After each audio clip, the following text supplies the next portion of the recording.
Pour se connaître, on a besoin d'expérience. Dimanche passé, nous disions l'expérience dépasse la science.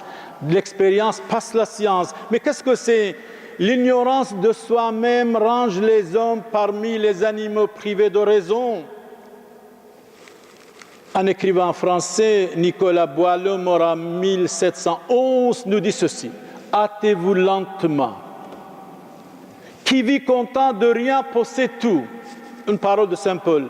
Contentez-vous de ce que vous avez. Contentez-vous de ce que vous avez. Et vous êtes heureux. Vous avez tout. Contentez-vous de ce que vous avez. Vous avez tout, il dit. Mais malheureusement, il était l'ami de Molière, il était l'ami des écrivains, des comédiens même. Le plus sot animal, à mon avis, c'est l'homme ignorant. C'est l'homme qui n'est content nulle part. Il y a beaucoup d'entre nous, on est content nulle part, absolument nulle part. Je ne sais pas pourquoi. Moi, je crois qu'il faut être content de peu de choses, mais surtout quand on est ignorant. L'ignorance est la plus dangereuse des maladies de l'âme, disait Bossuet, et la source de toutes les autres maladies, l'ignorance. Nous prenons une parole la nuit de Noël, chapitre 9, verset 1, Isaïe, le prophète. Le peuple qui marchait dans les ténèbres ont une grande lumière, c'est-à-dire l'enfant Jésus est né, c'est la lumière du monde, vraiment c'est la lumière du monde. L'enfant, le peuple qui marchait dans les ténèbres ont vu une grande lumière, le peuple. Victor Hugo dit, doit être moralisé, civilisé, instruit, cultivé le peuple. L'ignorance, c'est une maladie vraiment. Mais il y a trois sortes de peuples dans le monde. Le peuple de Dieu, le peuple élu, c'est Israël.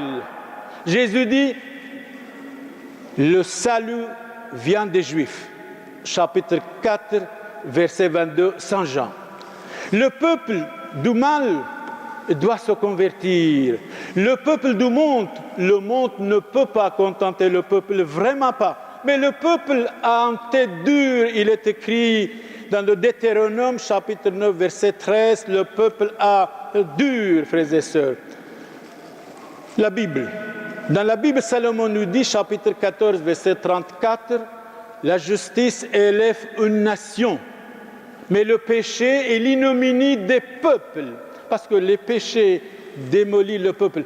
Par exemple, hier, en France, une dame, avec tous mes respects pour elle et tous mes respects pour deux hommes homosexuels, se marient illégalement. Illégalement, les homosexuels sont des hommes, nous devons les respecter, sont nos amis en même temps. Et alors, cette femme qui disait, mais oui, il faut l'égalité. Et elle a fait le mariage de deux hommes, illégalement bien sûr. Nous autres, quand on fait un mariage ici, c'est la fin du monde. Nous sommes attaqués de partout. C'est notre devoir. Dieu a créé l'œil, Dieu a créé les yeux pour voir. Le prêtre a été ordonné pour célébrer les sacrements, frères et sœurs. Pour célébrer les sacrements. Alors, il dit, la justice élève une nation, mais le péché est l'ignominie des peuples. La justice est le bien sacré de la société humaine. Nous devons être justes. Nous devons juger juste. Aujourd'hui, tout le monde se plaint de la justice, des magistrats. Alors, frères et sœurs, bien sûr, nous devons respecter la justice, respecter les magistrats, respecter les juges. Que voulez-vous? C'est humain. Ça peut arriver qu'on peut se tromper, bien sûr, mais nous devons être le prédicateur de la justice. Noé, il criait, venez, le déluge va arriver. Les hommes n'écoutaient pas, pourtant il parlait vrai. Noé, ce prédicateur de la justice. Le déluge vient, les hommes sont engloutis dans l'eau. Il criait, Noé, sauve-nous. Noé disait, il faut regretter avant et pas après. Vous n'avez pas écouté, eh bien maintenant vous êtes engloutis. Quand nous prêchons la justice, la paix, la sérénité, la compréhension, la tolérance, les hommes et les femmes doivent écouter, frères et sœurs.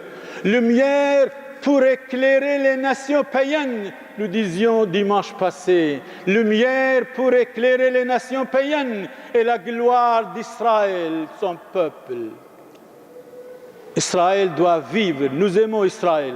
Regardez ce qui se passe en Orient, seul pays démocratique au milieu de 300 millions de musulmans. Israël doit se battre pour ne pas mourir.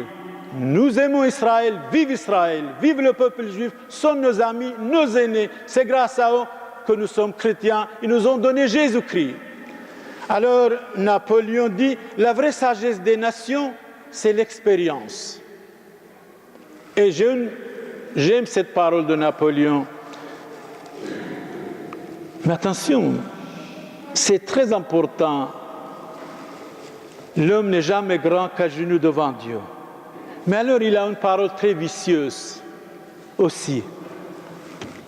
On gouverne mieux les hommes par leurs vices. Quand les hommes sont vicieux, méchants, mauvais, ingrats, ignorants, on peut les gouverner facilement. Mais moi, j'aime les hommes vicieux ou les femmes vicieuses, mais pas leurs vices. J'aime les hommes et les femmes pécheurs et pécheresses, mais pas le péché. Mais par le péché. Dieu est miséricorde. Dieu est venu pour tous les hommes. Je crois, s'il y a quelqu'un, ce n'est pas Dieu, n'est pas quelqu'un, Dieu c'est la lumière, Dieu c'est la tolérance même, Jésus-Christ c'est la tolérance même, nous devons être tolérants pour les petits, pour les grands, pour les pécheurs, pour les justes. Un être humain, c'est l'image de Dieu, quel qu'il soit, nous devons l'aimer et le respecter 100% avec respect et dignité et une grande tolérance pour l'humanité entière. Je suis la lumière du monde, Jésus dit, qui marche à ma suite ne peut pas tomber. Amen.